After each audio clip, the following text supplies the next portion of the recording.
reason people attack you is because you're succeeding. Yep. And they feel threatened. Yep. So you have to really take a step back and be like, if people are going to waste the time in their day to go after someone and just constantly be into them, up them, and I just go, block. Travis Parry, welcome to Local Roots. Thank you very much for having me. It's really, really cool to actually be here. Thank you. It's such an honour to have you on. Yep. Yeah. So those that don't know, Trav is actually a TikTok star in our local region. He has 130,000 followers. Something like that. Something like that. Who's counting though? Yeah. And 3 million likes or something like that. Yeah, apparently. That's a... I was actually didn't know here. that number, actually. Yeah. The girls were like, who are you interviewing this afternoon? And I was like, Trav Parry. And they all know you, of course, because you come in here. Yep. And one of them looked up your TikTok and she was like, 3 million likes. It's absolutely insane, especially for a local person. It's very cool. Yeah. So I want to talk about how you got into that, but also you have a family farm that has been passed down and just recently you've actually sold that. Yep. So we can talk about that too. And obviously that's a big part of your upbringing. So that's like crazy that you've been through that. And I'd say you're not the only one. Yeah. There's a lot of people that go through stuff like that. Certainly is. Being an insight into that world and like, I mean, my parents are from cattle properties, but myself was raised in the burbs and then went back to the country. So you definitely know a lot more than me in this instance. And it's just really cool to get an insight into the countryside of Sarina and the way that you impact the locals. So start with your story. Tell us about you. Where did it start? Diapers. Yeah. So hatched, born, raised. As a Blue Mountain kid, well, born at the hospital in Mackay, and straight home to Blue Mountain, up over Sarina Range there. So it's a pretty unique part of the world because everyone thinks of Blue Mountain, they think of the Blue Mountains down in New South Wales. That's so true, yeah. But we managed to somehow snag our very own little blue rock. Well, it's not a very little blue rock; it's a big blue rock. Huge. I can see it from my house. Yeah, she's a pretty impressive little feature in the valley up there. So born and raised there. I'm the oldest child. I've got a sister, Katrina, that works in Mackay. Little devil child, we call her. She's lovely, though. To me. Everyone else doesn't get to see, the rest of it and didn't have to grow up with it. That's true. I shouldn't call it. That's a bit rude, isn't it? But that's the way we play it. So mum and dad up the hill there, family property that I was born into. So what's it called? Blair Plains, we called it. How did it get that name? So Blair Plains is actually a bit of a story that Dad come up with. So way back when, probably back when dinosaurs were around, there was a title selector that was selecting the individual rural properties and their boundaries and how big they were. That long ago? Yeah, that long ago. And that person's name was something Blair. So their last name was Blair. So it's like Yellowstone kind of. Yeah, a little bit like that. There's some deep ties, deep ties up there. So how plains come about, I don't know, because we're in a valley. And that's true. We've got like a pretty decent flat. Like a flat's just, a couple of 100 metres, a good flat ground sort of deal. And for some reason, Dad said, call it something Plains or call it Blair Plains. So, Mum and Dad had a sign made up years ago and never bothered to put it up. It always sat on the front veranda. And then one day I just sort of went, the bloody thing's been sitting there for ages. Let's go and whack it up and, put our name on the place and, this is where we are, this is who we are and what we do. And, a bit of something. So that's where Blair Plains come from. Now 130,000 people know about that farm. Yeah, there's a few people bloody know about it. So probably the most famous farm in the region. Yeah, it's got a good background that sort of helps out a bit too. Beautiful land too. Yeah, it's a great part of the world. Like extremely blessed to have been born into that scenario and raised there and grown up my whole almost 32 years there sort of deal. Yeah, been running the show up there for a couple of years now, about 7-8 years now. So you have been. Yeah, but family's been there a long time. Granddad bought that after World War II, after he returned from World War II. Wow. He actually, for some reason, he come back from the war and he was pretty set apparently on wanting to be a dairy farmer and decided to be a dairy farmer up in North Queensland. And I think he worked at a post office in Brisbane. Wow. And all of a sudden he packed the show up, he come up here, bought a property, that didn't work, and then he bought where we are now. And did he dairy farm there? Yeah, dairy farm there. There was a lot of dairy farms up that way. There was a lot, yeah. That was probably back in the day, I dare say it was like a 50-50 split between sugarcane down off the hill and then dairy farms up above. Yeah. Up above the range there. Because you see all the old milking, what do you call them? Dairies? They're dairies, the old dairies, yeah. There's, and it's sad. Do you think that it happened because the bigger companies bought out all of the dairies, or is there... I was pretty young when it happened. It was called deregulation. There'll be people that probably listen to this might be familiar with it, and folks that won't have any clue about it at all. The best way I can sort of explain it going through it as a kid is that never really saw Dad that much, never saw my uncle that much. They were always dairying, like milking cows twice a day, property maintenance in between.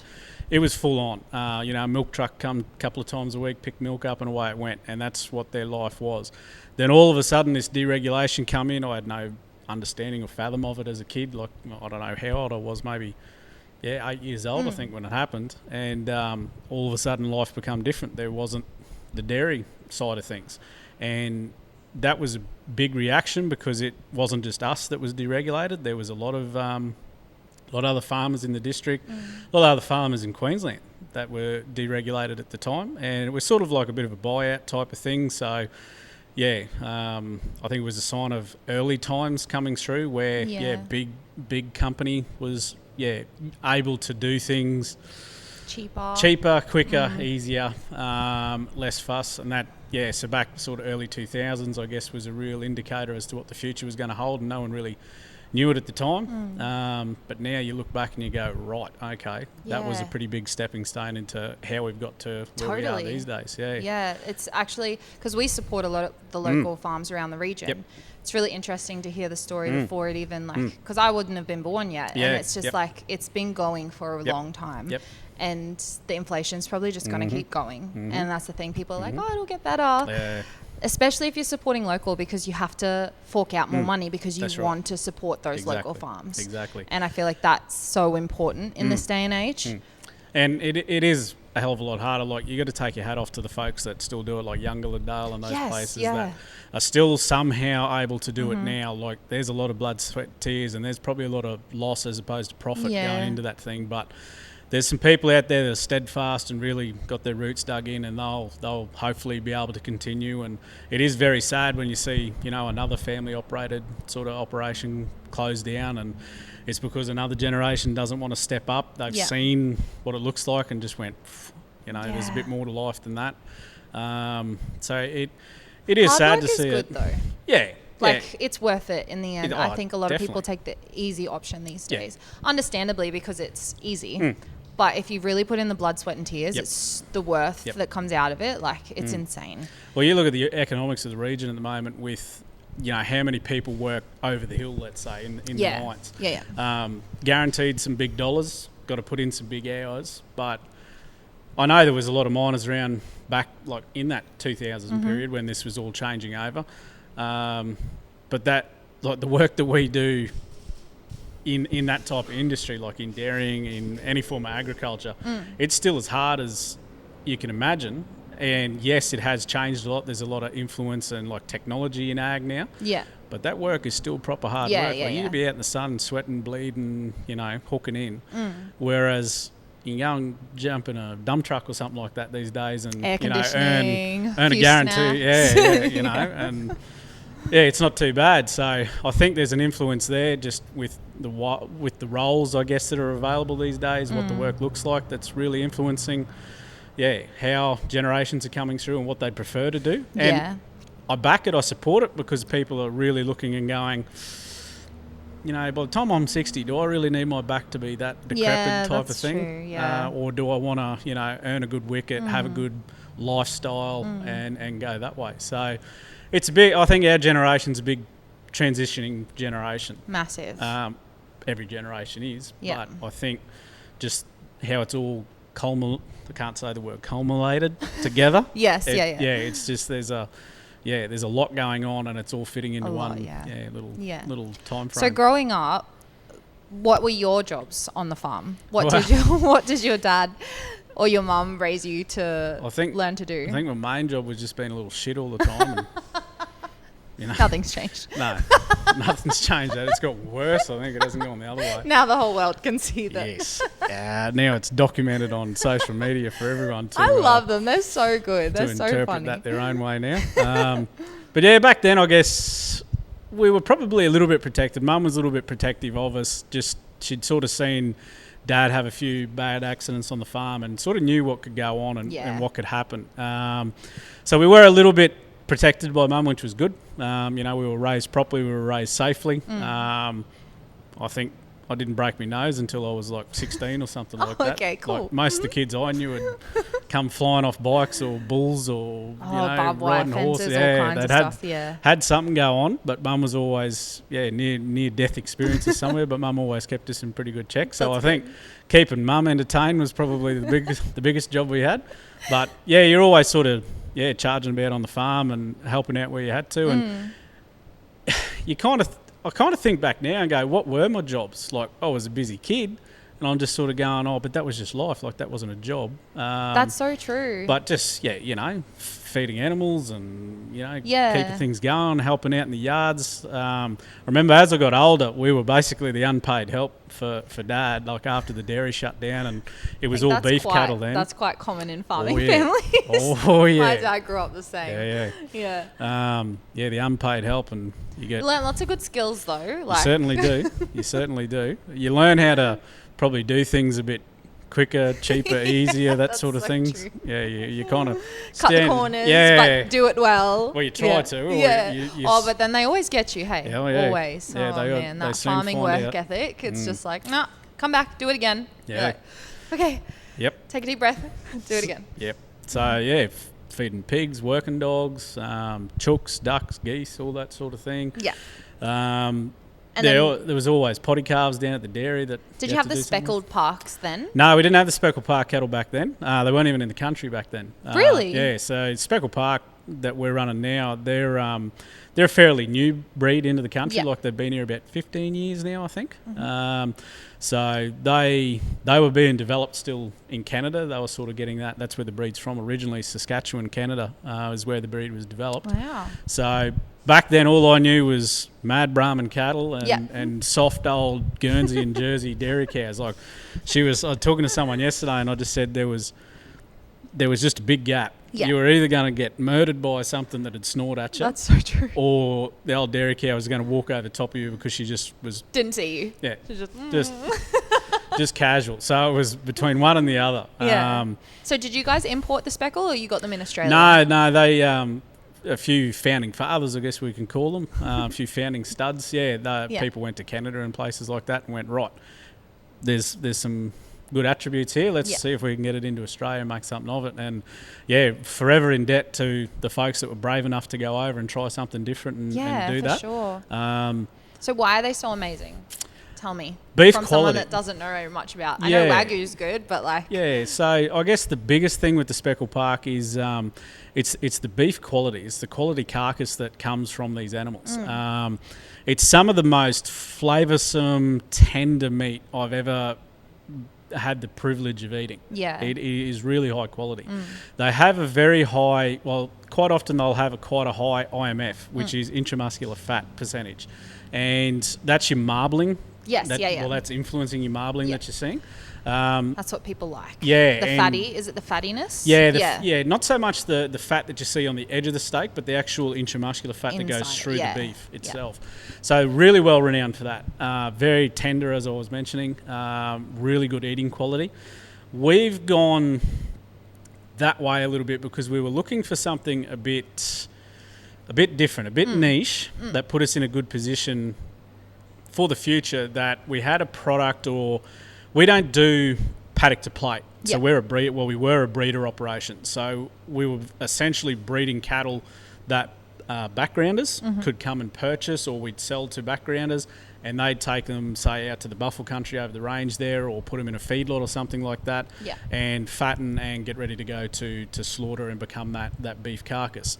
So we wanted to make a influential change there and hone in on something that had really good eating quality. Yeah. So that there was that bit of, and something a bit different, something that you can't walk into a sale yard or drive past 10 paddocks on the way to town and go, oh, look, there's this and they that look out different there. too. They certainly do. Yeah. So if the beef side of thing fails, I've got a fair few floor rugs to move on and bag out. Like Beautiful floor rugs. I'll be down. And they have the thicker coat. Yeah, they do have a thicker coat, Yeah. which is something we're actually trying to avoid. Because of the heat? Yeah, because of the heat. So, yeah, I'm deep into genetics at the moment, trying to find and identify. Right. What's this AI thing that you're talking about? Yeah, I've seen that. It's your first shot at it or something like that? Yeah, well, just the other day, some folks on the social media stuff might have seen it. Yeah. We had an embryo calf born the other day. So that's a embryo transfer. So we've actually identified a cow in our herd that we wanted to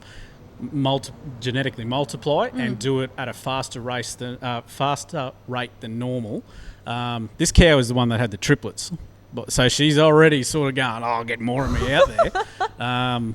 But yeah, she's got some really good attributes that we liked around fertility and carcass traits and that sort of thing, and we wanted to use her.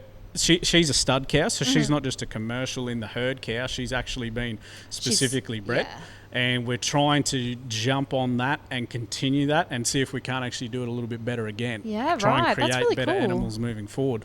So that's where the embryo flush come into my mind about trying to rapidly get more of this cow available and then really push on with it. Yeah. And that's why you really wanted to keep your herd. That's why I was pretty desperate. There's a lot of money going into it. There's a lot of blood, sweat and tears going into it. I cannot imagine that process would be cheap too. It's not the cheapest thing. If you get it right, you'll get rewarded. Yeah. You will. That's the whole general idea of it. But if you get it wrong, holy Christ. You end up with something with 3 heads. Well, no, not so much that, but your accountant's probably going to be quite cranky. Oh, yeah, you'll be getting flogged when you walk in the door to go and see him type of thing. So, there's a lot that goes into it, and that embryo flush was was a big change for us, something we'd never done before. Is it common? It's getting much more common. Yeah. Okay. Fixed time AI, so artificial insemination. Fixed time is actually syncing cows to all come onto heat at the same time, and then they're AI'd. And then some AI programs work. A lot of the Wagyu producers around here will do different types of AI programs at different times of the year. The Wagyu game is a very interesting thing. There's a lot to be learnt from that and the tech that's involved in that. But what we did was, we have done an AI program for the first time. We're seeing the results of that now. We're probably not far away from hopefully reaping some rewards from that as well.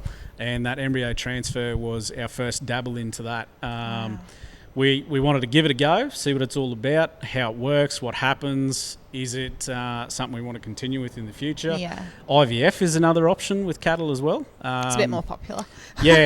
which is something we haven't looked in. Well, I'm looking into it now. It was something that I put on the back burner and said, let's try this option first. Let's see where we end up and where we go. And I've learnt so much already, and that calf was only born 3 days ago. Wow. And I'm going, well, right. Congratulations. Yeah, thank you. Cow daddy, that's the social media thing that I go on with. That's awesome. You know, that's what it is. You're a custodian of them animals. Yeah, for sure. You're in charge of creating them. Yeah. So you've got a fairly, big job. What's your plan with them once the place sells? Well, it's sold, but once you...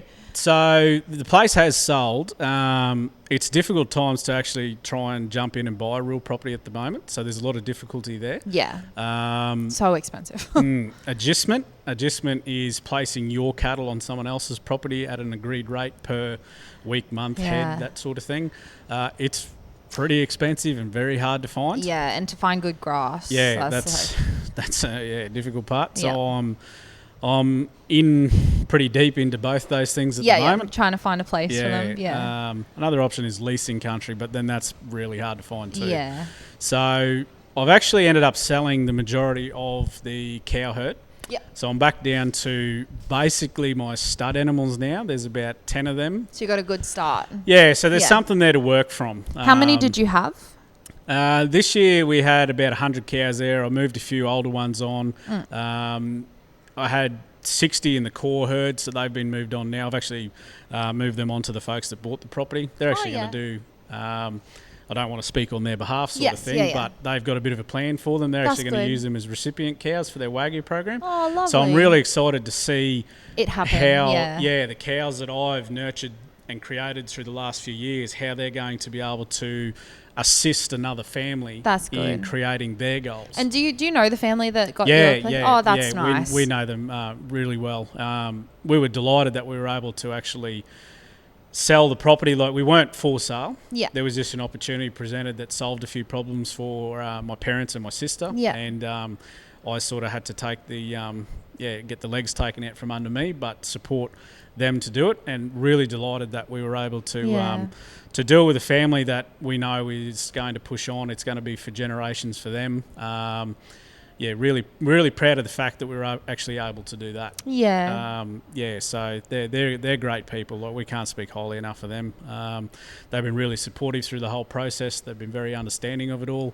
And we're just, at the end of the day, for me, I'm just happy that I've found good custodians for that property moving forward. And that just shows how much you love the land. Yeah. Like, you weren't in it just for the glitz and the glam and, like, you know, the money, and because it's not really that much in farming. But no, you spend more than you make generally. I keep coining a phrase that I always used to say, like, that dirt's in my blood and my blood's in that dirt. Yeah, that's good. Yeah, sort of tightly connected I was to it.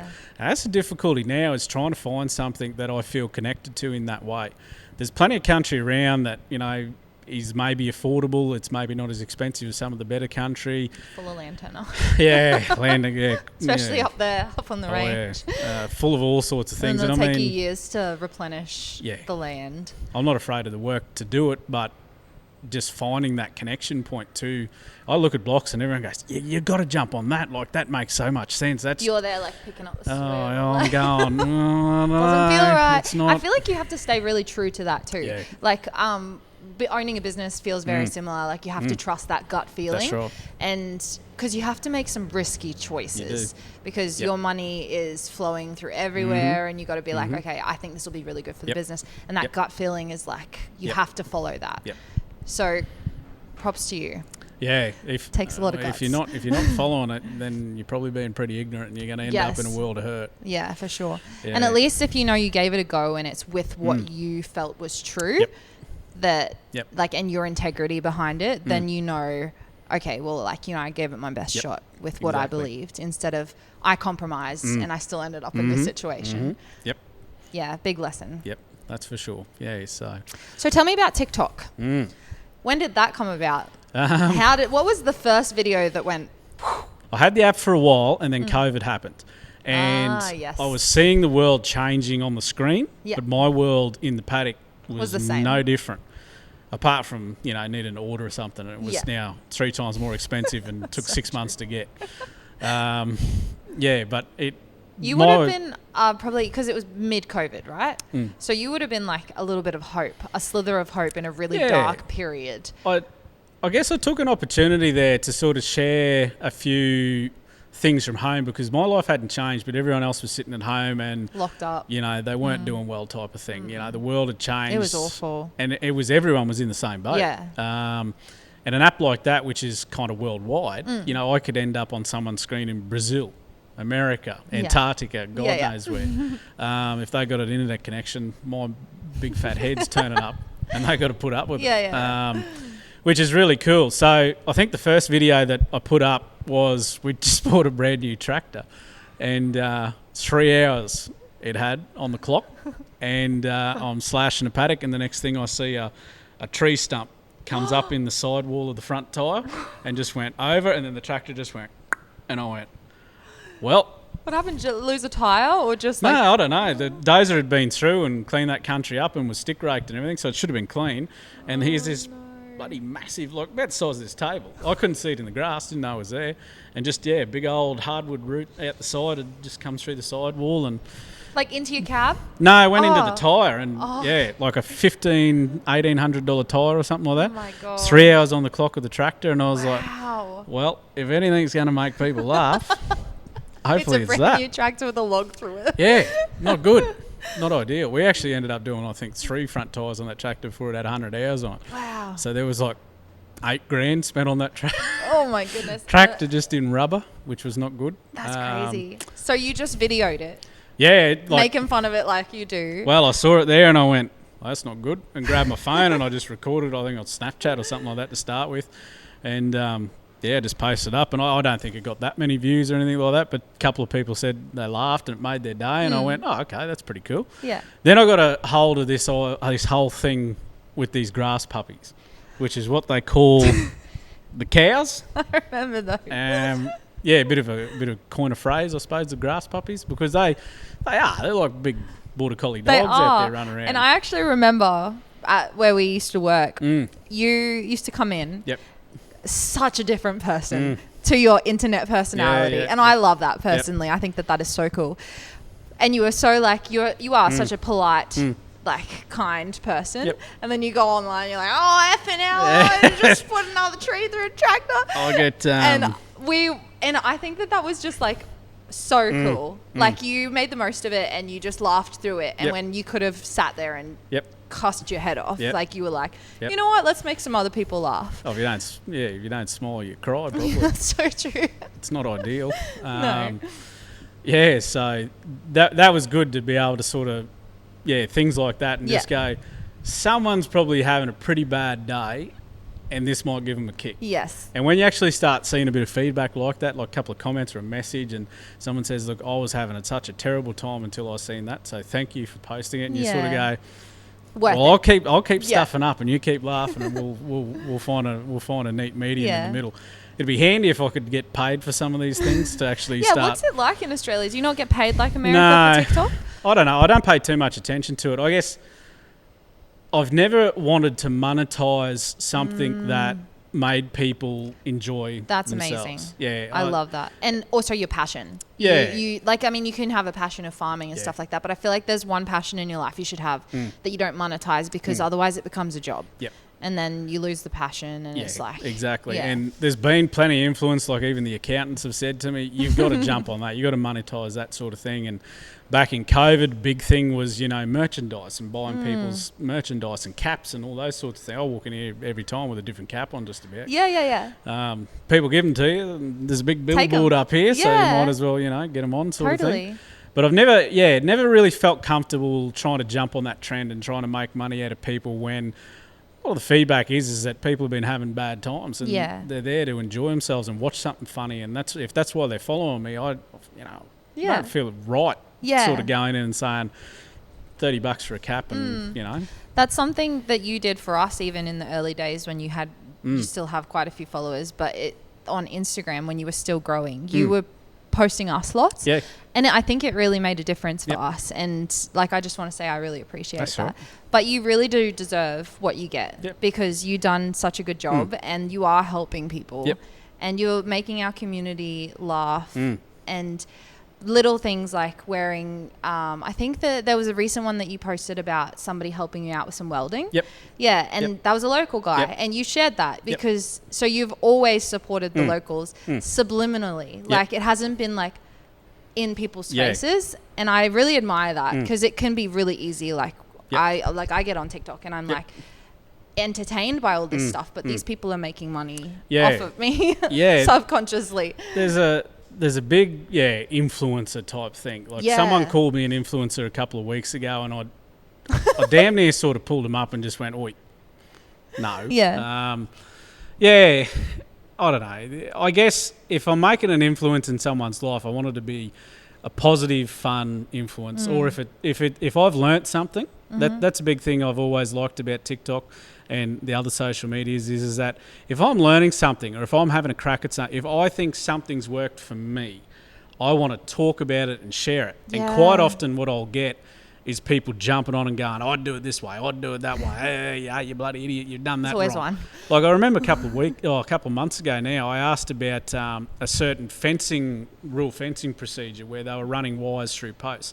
And I sort of thought, I've always wondered about this. If I've always wondered about it, other people will too. And I asked a question, and the heat that you cop off it because people think you're stupid or something like that is insane.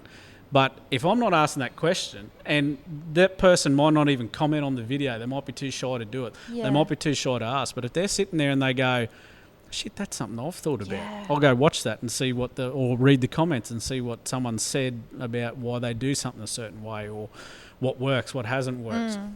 Then that's something pretty positive that I like about that. And I'm not afraid to go and ask questions. I've always been a bit of a sponge. I've always sort of I'm quite That's introverted. why you're good at what you do. Yeah. Yeah, because you ask questions. Yeah, and I'm actually extremely introverted. Like, I don't like crowds and I get pretty shy and don't like, talking to people too much. But it's different with the phone in front of my face. That's so true, yeah. It's so Alter different. ego. Yeah, and I can turn the comments off, or I don't have to talk to someone. I can good. block them or something like that. But that educational side of that social media thing has been tremendous. I don't get a lot of views and stuff on the videos where I'm talking about pastures or grass or something I've done with the cattle or a fencing video. It's always me stuffing up or something that is. But if one person hits that video and goes, geez, I've always wondered about that. Now I know. Then I'm going, that for me is better than the, X amount of thousand people watching me bugger eyes around with a calf or something like that, doing something funny. So that's been really cool. That's side of the... That's really interesting you say that, because we, in hospitality, there's a lot of ego and pride about showing where you're actually at. And being transparent with where you're sitting and like what you're going through and stuff like that. And there's a line that you probably shouldn't go too far because you make people feel a little bit negative and down. But it's really, really important to educate people because like if we had people as transparent as we are about running a business, how much it costs and stuff like that, sharing with us when we were younger, we would really be able to see, okay, this is what we're getting ourselves into. Or these people can help us because they're educating us. We had to really learn a lot of things, probably same as you, the hard way, because a lot of people aren't transparent and honest about what they're going through. So that is a huge skill, and you are definitely benefiting people. Whether you get likes or not, people watch stuff and they're like, I'm going to take that. I'm going to use that. I'm going to run with that. That's something that I definitely have to commend you guys on. Is that it's fantastic to see you break down the business and actually go, okay, this is what is actually influencing why your coffee's $5 or something like that. This is the actual profit margin. Exactly what you said there about the transparency, the openness for people. Instead of everyone seeing each other as a rival, I mean, rivalry is fantastic. But when it's that point of rivalry where you hate each other and you won't talk to each other and no one's sort of thriving, we're all making the same mistakes and no one's really getting further forward. Like, I hate the idea of going out and trying something and no one wants to tell me they've done something. I know they've done it before, but they don't want to talk about what they did and what helped them and stuff like that. That's a big people person skill too, is trying to get, in my instance, those old fellas or, the older generation to go, look, we did try this. This is why it didn't work, or this is why it did work, or this is what we learned. And I'm pretty open and honest, and I share all that. If I stuff up, I'll put it on TikTok before I have a success. I'll talk about it and say, I had a crack at this, it didn't, and then you'll get people just hammering you left, right, and centre, and you go, look, you buggers.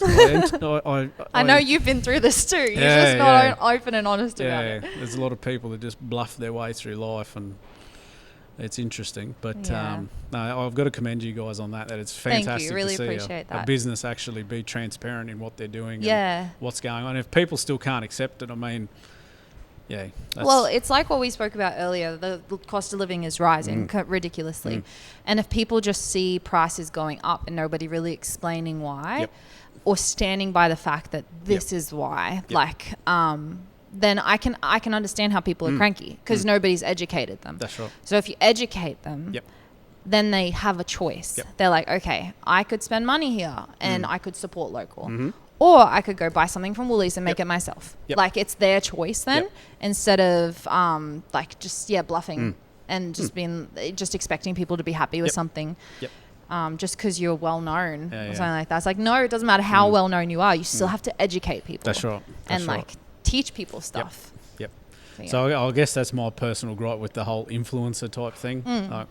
I'll put my hand up and take the influencer badge every day of the week if it means someone's going out and buying their first cows. Yeah, that's cool. But if it's because they're going out and buying a certain type of work shirt or something like that, I've had plenty of opportunities to jump on with brands and do that sort of thing, but I think those sorts of things people can figure out themselves. Yeah. Like if I buy something and I rate it and I think it's handy, or I'm invested in the reason for that brand, then I'm happy to share it and talk about it.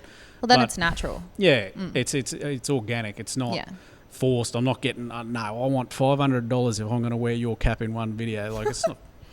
So big, my accountant would be real happy with me for that. He'd be proud of me for that. But you in here wouldn't be happy with that. Yeah, I couldn't live with myself doing that. So if there's something out there that I go, yep, that's worked good, or like, if there's a cafe I go to and I had great service, I had great coffee, I had a great feed, then I'll talk about it. I'll mention it to people and go that way.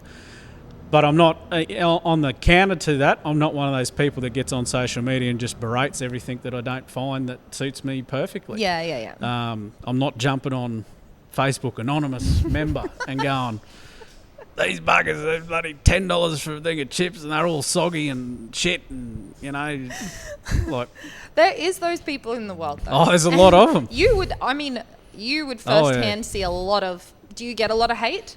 There's a bit all the time. Yeah, I feel like it's just being a big personality online. Yeah. We've seen a little bit of it recently. It's like you have to kind of swallow your pride and be like, this isn't aimed at me. Yep. This is... The only reason people attack you is because you're succeeding. Yep. And they feel threatened. Yep. So you have to really take a step back and be like... We don't react to anything personally, unless they were to take it to... People took it to... I don't know. I don't know anything that would get that big. But like... Then you think you have the right to defend yourself. But if it's just like small stuff, it's not even worth your time. Yep. It's like people that know you. Yep. And the people that don't really That's matter. right. So it's like, move on. If people are going to waste the time in their day to go after someone and just constantly be into them, up them, I don't like this, why would you post that, or what a waste of time, I would have done it this way, you're silly for doing it that way. Like, I see it these days and I just go, block.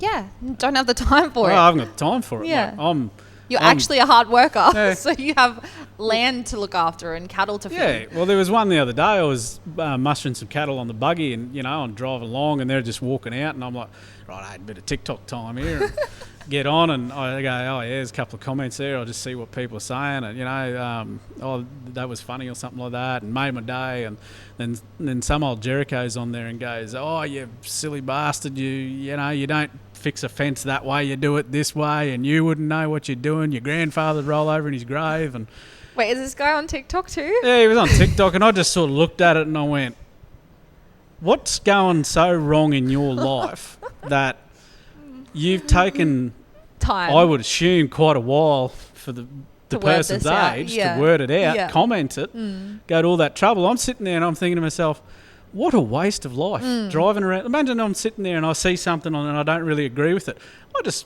You can actually press a button to influence what you see on your social media. Yeah, that's true. So if I haven't liked something that I've watched, I'll just scroll past it, or just, I'll block the account. Yeah. I don't have to look at it. These people that just get so fixated on wasting precious moments of their life, just being negative and I just sit back and I think, what's going on in your life that you've got to come after me? And that's the thing. It's never a reflection of who you are. It's a reflection of who they are and what they're going through. And I do feel sorry for people that feel like they can't actually face that and want to deal with that. Yeah. But that's their life, hey. We just got to let them live theirs, and we live ours, and just go with it. So it is what it is, I guess, at the end of the day. So if there was a young person that wanted to give what you do, or an older person, a crack, what would you say to them? What advice would you give them? What's the old saying?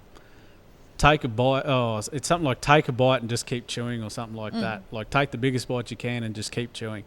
That's I'm going to quote that. That's really good. I reckon it's not. I don't know if it's the exact way to say it, but it's very close to it. Just hook in and have a go. Like I used to be a really shy kid at school, and I was really reserved, and there was a lot of things. I remember when I played futsal over in Brazil with the high schools team. Yeah, that's so cool. Yeah, I remember I sat out of the first training session because I was so shy. I was like, I shouldn't be here. Like I'm in a foreign country with the high schools team. That means that I'm one of the better players in the country that year. Yeah. I don't deserve to be here. I should be back on the farm, mucking out the old dairy shed or something like that, or feeding hay out to the cows. Yeah. Like, I shouldn't be here. Yeah. And then I just sort of pulled myself together the next day and just went, Mum and Dad paid a lot of money for me to come over here. I better hook in and have a bloody go, because it's not going to happen again if I don't. If I make excuses, I'm too shy, I'm too reserved, I'm too scared, introverted. You're not going to get too far in life. No. So you got to hook in and have a go. I agree. So if you've got a bit about you and you've got a bit of go, you turn up and you think about how you could make that moment in time better for that person. Yeah. Or their business, what you can bring to make things better for them, then even if it doesn't work in that specific scenario, you'll get rewarded in another way. Yeah. It might take a bit of time to get to whatever that's going to be, but if you just walk in and just expect and that sort of thing, it's not going to work well. So if anyone wants to have a crack at being in agriculture, you got to toughen up. You got to be prepared for a whole heap of knockbacks before you get that big thrust forward. But if you turn up positive attitude, you want to hook in, you want to give it a go, that'll make a huge amount of difference. So if anyone wants to, buy a cow or something like that, you do your research, but if you're going to go for it, you go for it. You don't half-ass it. Yeah. Because, you get your pants pulled down and get spanked pretty quick. The biggest thing I feel like we learnt with the business is learning as you go. Like, the previous podcast I did with someone, they asked, did I know anything about coffee before I started? Yep. I was like, I knew how to make a coffee, but the knowledge I have now compared to when I started, nothing. Yep. Like, I just knew how to pour milk in a pretty shape. Yeah. Now it's like all of the details of the smaller things and stuff like that. And I feel like that's probably the same with what you do. Like, you don't know everything yet. I mean, there's always something to learn. Yep. But knowing more than when you started is so rewarding. Yep. And like, you continually learn. Yeah. And you just have to kind of give it a go. Yep. And I feel like that's the most important thing that young people need to do these days. That's right. Instead of sitting back and scrolling on TikTok. Don't do that. Don't do that. Don't do that. It's no good. Get out and give it a go. Like, no matter work. what it is, like, start small. Yep. If you want to be a zoologist, start helping out in a dog shelter. I don't know, like anything. Yep. Yeah, so just take a step. I think that's really important. Okay, so I guess the last thing I want to ask you is, like, obviously your whole story, you've been through so much through your life. You've learnt so much and you're still learning so much. Yep. What's next for you? But that's going to be the cool thing about it. Trying to find a property is going to be pretty difficult. So I don't really know which way to attack first. I don't know whether to try and hook in and buy a block and go that way. Whether I want to back myself and buy a rundown block, do it up, move it on, get on to the next one and try and get back to what I was doing. Like a property flipper? Yeah, property flipper. That's Yeah, cool. yeah. I could really see you doing something like that, especially with your TikTok following, because you inspire people and replenishing the earth and the soil. My dad is so big on this because we do, I mean, he does as a farmer, rip so much of it up. So to be able to replenish it and rejuvenate it is such a big part of life. So having, I think, a lifestyle where you could do that would be so rewarding, and being able to teach other people to do that. Oh, absolutely. Even on a smaller scale, like 30 acres at a time, then that would be very cool. Yeah, so that's probably something I'm really looking forward to is, that kind of opportunity. Yeah. I've had a few job offers and those sorts of things, and I sort of sit there and I couple of like government roles in support officer roles for agriculture and those sorts of things. That's great. Yeah, and I sort of look at them and go, look, that'd be great. Yeah. But I could see some frustration coming up in that. Is that the way I want to try and give back? Yes. Or like you said, could I back myself? Yeah. Go in, buy a block and go, oh, it's some work ahead of me here, but let's document it. Let's share it with the world. And someone might go, that silly bloke. He did it. He's hooked in and had a go at it, and he did all right out of it. Yeah, and you can teach people. You can educate people. You could make a book, Trav. Like, of the amount of knowledge that's in your head. Yeah. Like, you don't have to write it. It you wouldn't can make give it. Well, I was going to say it wouldn't make much sense, and you wouldn't be able to read it. You can just put it in ChatGPT, and ChatGPT will sort it out. What is it? Do as I say, not as I do. Something along those lines. So there's learning about cattle, like. Oh, you've educated me in the last half hour. Like, it's a fascinating world. Yeah. This part of agriculture, this turning grass into protein that fuels a human is so fascinating. Yeah. And the influences that we can make into the quality of that beef, Yeah. how that beef's created, how it's created in a way that is positive for the environment. It's a fascinating world in itself. Yeah. Just that alone. Well, that's all the questions I have for you. Yep. Do you have anything else you want to say? I just think if anyone's made it this far into the podcast that they've done pretty well. Good on them. I'll have to buy them a coffee or something down here. No, I just think, if you can have a positive, some form of a positive influence on your community, have a crack at it, have a go at it, and just see how it goes for you. You might learn very quick that what you think was a good effort is not, and you'll get told, like, Australian people aren't going to hold back. They're going to let you know pretty quick. But I guess at the end of the day, if I can leave anything at the end of this podcast, is that, like yourselves, just hook in and have a go and learn while you're doing it. There's nothing like biting off more than you can chew and then chew like hell. Yeah. And just get after it. You go in and take a little nibble and then you go, shit, I wish I had more of that. Just hook in and just go after it. So that's good.